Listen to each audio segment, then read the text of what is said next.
Yo, it's your man Valentine, baby. We back. We getting ready to sit down with Miss Tracy Waterhouse. How you doing? I'm great. How are you? I'm good. Thanks for having me. Man, it's awesome. Mm-hmm. Are you looking good? Thank you very much. Feeling good? Yeah, I'm doing really well. Doing lots of work in the city? It's been pretty good lately, yeah. Yeah. I have. I'm working on a show right now called Primary. Okay. Now, let's tell us a little bit about that. Well, that's a feature film. It's Okay. an independent feature film, and it is the director, creator, producer, writer is Ross Ferguson. Okay. He's local. The nice thing about this is that everybody's local. Right. It's kind of a project out of love. Nobody's getting paid an exorbitant amount of money, so we're all doing it because we want to do it. Okay. And everybody kind of helps out. We work as a team. You know, there's not a lot of ego, and it's a lot of fun. The crew is fantastic. Right. The cast is great. Dustin Milligan is starring in it. There's Michael Eklund is in it. Andrew Francis, Catherine Isabel, myself, and an actor named Noel Johansson play the two detectives in the movie. Nice. So your role is what, though? I'm a detective. Okay. I'm lead detective. Noel plays my partner. Right. And we're having a really good time doing it. Now, did you have to go do some research behind playing a detective or anything like that? Or? You know what, Valentine? I can pretty much play detective in my sleep at this point. I play detectives a lot. I play a lot of cops and I play a lot of hookers. So it's either one side of the law or the other. And I've... We're going to leave the hooker thing alone. Are you sure? Yeah, we will leave that alone. Yeah. We'll talk more about the cops. I play a lot of cops. So you get down into the precinct and do they teach you anything, or do you just have to do that I on did your a own? little bit of that before I did Blue Murder. Yeah. I did Blue Murder in Toronto, like 2003, 2004. Right. And that was lead on a series. So before I did that, I went into a cop shop there, and there was a few detectives that kind of walked us through the scenario and their typical day and what they do. And So you actually walked the beat? no, I didn't walk with them, but we went into we didn't go out with them on calls or anything. I would have loved to. But we went into the precinct, and they kind of showed us what their daily routine is around the cop shop itself, and kind of what they do every day. And I wanted to shoot a gun, but they wouldn't let me. Wow. You got your license? No. Don't you have to have a gun license to be a cop on one of these shows? Probably. Yeah. Well, no, not if you're going to shoot. I've shot a gun on camera, you know, with blanks. And, you know, they have a gun expert there all the time. But I wanted to go to the driving range with one of the cops and actually do it, because I've never done that. Cool. It would be. We want to talk a little bit about, you've been in the business for a while now. You've been grinding it out for a while. Yes, I have. What would you be doing if you weren't an actress? Oh, I don't know. You know what? I actually wanted to be a cop at one point. Okay. I thought that would be a good backup plan, but I was reminded very politely by some of my friends and family that I'm pretty emotional. And I mean, if I can cry during long distance commercials, I don't know if I'd make such a good cop. I can fake it. I can play tough. I can do really tough. But, I'm such a softie. I can be fairly emotional, and I have a hard time with you know, blood and seeing people hurt, and so I don't know if I'm sure one would get used to it, but I don't know if it's in my constitution to actually be that.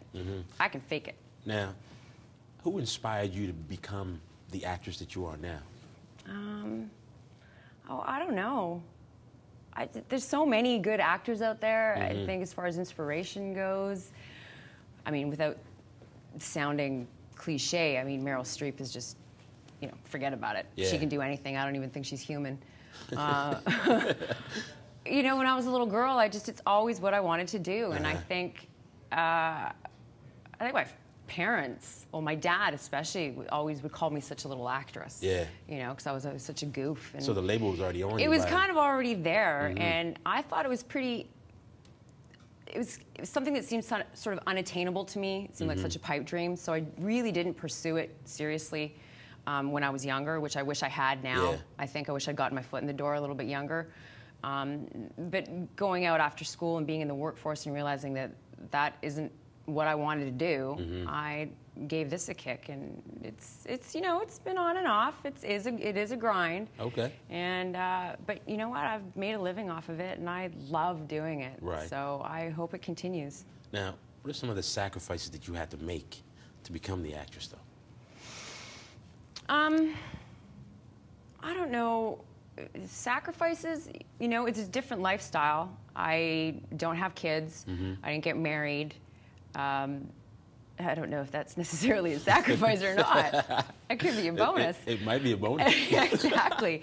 But it's hard, you know, when you don't know where your next paycheck's going to come from. Exactly. You don't know how consistent your work is going to be. I've been very lucky to be able to do voiceover work in between my on-camera gigs. Right.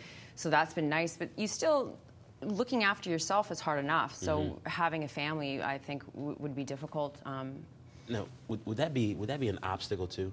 Because we're going to go into the obstacles too of what kind of obstacles you have to go through as well. So I'm thinking that might be an obstacle, a way to lead into that. An obstacle if I had children? Right. Oh, sure, because what can you do? I mean, it's anything in this industry is an obstacle if you try and do anything else, even having another job, because you need to be available for auditions. Right. On Tuesday, you get a phone call at 4:30, you have an audition on Wednesday at 9 a.m. Well, now you got to get your shift covered, or now you got to get someone to look after your kids. And right. So it's always, there's obstacles everywhere. There's something. Yeah. Now, we know that you were on a show called The Killings. However, I mean, your part got cut out of that. I mean, that's the reality of being on the grind when you're an actor or an actress. That does happen. I mean, how did it affect you? You can't really let it affect you. Right. You got to have a tough skin for this industry. There's a lot of rejection. Taking it personally is where the line has to be drawn. You just can't take it personally. They might want someone older, younger, shorter, fatter, skinnier, prettier, blonder. You know, it's not generally about you, the person, or necessarily even your caliber of acting. It's a look that they're going for. Maybe somebody knows somebody. Yeah. You just don't know. Okay. I mean, I've done auditions where I've beat myself up more for doing a poor audition than I have for not getting the role. Right. If I do a great audition and I'm happy with what I did, that's fine. If I didn't get it, I didn't get it. Okay. But if I knew I blew it in an audition, that is what will bother me more than not getting the part. Okay. Now, you were nominated for Blue Murder, right? Yes, I was. Now, what was the part you were nominated for? Was it just being a cop, or? Yes. I told you. I do cop well. Detective, yeah. I played a detective. So I was the lead detective on the 4th season of Blue Murder. Okay. And I loved it. Now, was it filming in Vancouver? No, that was done in Toronto. Okay. I was living back east. I lived back east from 2000 to 2006. And I got cast in Blue Murder. It was funny because I did the show as a guest appearance in like season 3, and I remember saying to my agent after I did the show, I said to her, I said, I'm going to be back on that show in a bigger capacity. And I don't know why. Nobody said anything to me at that point, but I just had this feeling. And yeah, season 4, I landed, one of the actors left, Jeremy Ratchford left to go to Los Angeles, and I landed the replacement role, and we had a great time. Yeah. I loved it. Yeah, I would have loved to have done it longer. The show got canceled. You know, it was a good show, but they had done their time and made their money, and they had enough episodes to go into syndication, so that was it. And then what did you do after that? After it was over, now, that's the part that people want to know. Because when you finish one series, I mean, is there another series lined up for you? Does your agent line something else up for you? Or, oh, God, I wish. You or hope. are you out there hustling or grinding it out again? Sure you are. Even after being nominated. Yeah. You know, someone said to me, oh, being nominated and not winning is the kiss of death. And I said, oh, I don't believe you at all. But it was pretty slow. Mind you, the industry kind of slowed down at that time, too. We had the writer's strike. You know, Canadian dollar was getting stronger. So things started kind of, you could feel the brakes coming in the industry. So it was actually at that point, a couple years later, that I ended up coming back to Vancouver. I was born and raised here, and I have family here. And I thought, you know, if I have to start slinging beer again for a living, I'm going to go home and do it. Did you think, when you came back here, though, did you think that, man, is it over for me, or were you thinking, I gotta continue doing this? I gotta continue doing this. Of course, that is what I was focused on. I hoped, you know. So, but you know, my dad always said you still gotta have a backup. Right. But I thought that was a cop-out. So far, so good. Okay. Yeah. And when you actually, I want to talk about when you go into an audition, though. I mean, how do you prepare to go into the audition? Well, it depends on how big the role is. Yeah. If you've got 9 pages of dialogue, then, you know, it's a lot of homework. somewhat memorizing your lines, but more to a point of just understanding where the conversation's going and where your dialogue's taking you. Hopefully most directors, most people aren't looking if you're off book. Right. They want to see that you are real and that you bring life to this character that's on the page. And nobody wants to see you acting. You want to be able to make it natural and make it real. So just getting comfortable with the words, especially if it's a kind of you know, lingo or dialect or words that you wouldn't normally use. That takes a bit of practice, but it's prep time. It's just, you know, it's about, I think sometimes too, once you kind of get into your clothes and makeup, depending on what you're doing, like I have a suit that as soon as I put on that suit, I'm a cop. And I'm a tough cop. So you have a... And that's it. Is it black and blue or blue and black? It's blue. It's blue pinstripe. But then, you know, I've got the other clothes, like, you know, the knee-high boots or the high-heeled boots, and the little, you put those on and you're someone completely different. So a lot of times that lends to building your character and helping you be kind of present in it before you walk into the room. Right.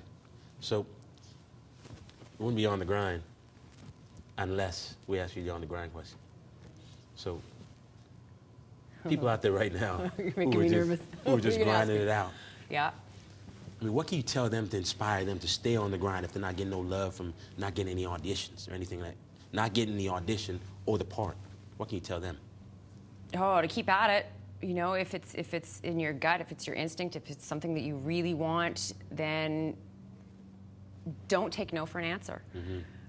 Take classes, talk to people, do independent projects, do theater, do things that you're not getting paid for but is giving you the experience on set. Right. And just keep grinding away at it, for lack of a better word. It's something that if you give up too soon, then you're done, because it can be difficult. Okay. So. Hey, I want to thank you for coming on, man. My pleasure. Thank you for having me. Hey, I want to make sure that all the people from Primary come on our show, though. I'm going to spread the word on set. Spread the word on that. I will. I will. All right. Thank you, Valentine. It's my girl, Tracy Waterhouse. I want to thank Family Compact. Special thanks to West Coast Kids. And next show, Black History Month. So remember that. We're getting ready for that. Adrian Holmes and the lovely Delana Gale Bowen. I'm your man, Valentine, baby. If you think it's your time to shine, you need to get on the grind with your man, Valentine. Tracy Waterhouse. Thank you. Thank you for coming. My pleasure.